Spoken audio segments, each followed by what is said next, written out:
So in the first lecture, when we talked about statements, we specified that one could only have two possible values, true or false. Now this applies not just to simple statements, but to compound statements as well.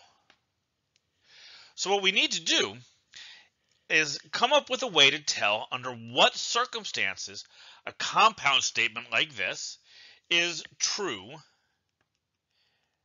and under what circumstances it's false. Right? And the answer is going to depend on the values of P and Q. So to answer this, we're going to approach this in a very brute force way, where we think about all of the possible combinations of values that the two input variables, if you will, can have.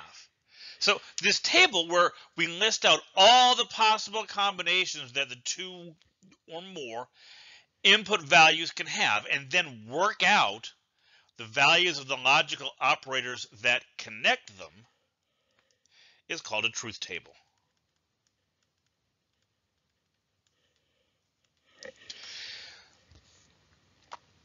Once it's complete, we can use it to tell under what circumstances the statement is going to be true and under what circumstances it's false.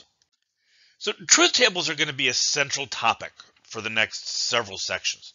First, we're going to think about what the base tables for the different operators like and or look like. Then we'll see how we can use these tables to accomplish our goal of telling when two logical statements are equivalent, in the sense that they always get the same results for the same set of inputs.